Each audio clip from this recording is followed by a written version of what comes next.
صلو علی الحبیب صلی اللہ تعالی علی محمد صلی اللہ علیہ وسلم۔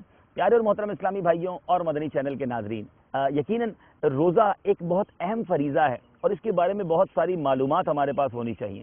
آج آپ کو ان باتوں کے بارے میں بتاتے ہیں کہ جن سے روزہ ٹوٹ جاتا ہے، اور یہ کام ہمیں بہت زیادہ اچھے انداز سے معلوم ہونا چاہیے کہ خدا نہ خواستہ ان میں سے کوئی عمل ہم سے نہ ہو جائے۔ تو چند ان میں سے باتیں آپ کی بارگاہ میں پیش کرتا ہوں، غور سے سنیے۔ کھانے پینے یا ہم بستری کرنے سے روزہ جاتا رہتا ہے جبکہ روزہ دار ہونا یاد ہو۔ حقہ، سگار، سگریٹ وغیرہ پینے سے بھی روزہ جاتا رہتا ہے اگرچہ اپنے خیال میں حلق تک دھواں نہ پہنچتا ہو۔ تو بالکل سگریٹ نہیں پینی آپ نے۔ اچھا، پان یا صرف تمباکو کھانے سے بھی روزہ جاتا رہے گا اگرچہ آپ بار بار اس کی پیک تھوکتے رہیں، کیونکہ حلق میں اس کے باریک اجزاء ضرور پہنچتے ہیں۔ کچھ لوگ پان یہ سمجھ کے کھاتے ہیں کہ ہم تو تھوکتے رہتے ہیں، تو پان بھی روزے کے عالم میں بالکل نہیں کھا سکتے۔ شکر، شوگر وغیرہ ایسی چیز جو منہ میں رکھنے سے گھل جاتی ہے، منہ میں رکھی اور تھوک اس کا نکل گئے تو روزہ جاتا رہا۔ دانتوں کے درمیان بعض اوقات اجزاء پھنس جاتے ہیں، تو یاد رکھیے کوئی چیز چنے کے برابر یا زیادہ تھی اسے کھا گئے، یا کم ہی تھی مگر منہ سے نکال کر پھر کھا لی تو روزہ ٹوٹ گیا۔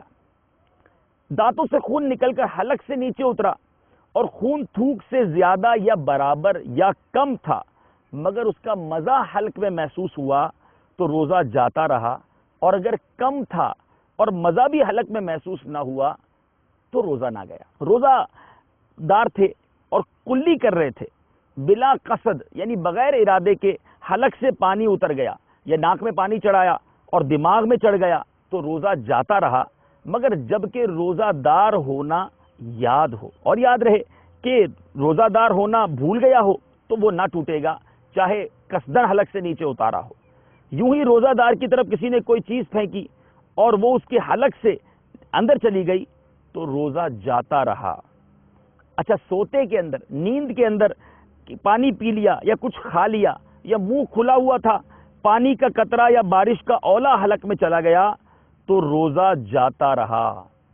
اسی طرح آنسو منہ میں چلا گیا اور آپ اسے نگل گئے، اگر قطرہ دو قطرہ ہے تو روزہ نہ گیا، اور اگر زیادہ تھا کہ اس کی نمکینی پورے منہ میں محسوس ہوئی تو جاتا رہا۔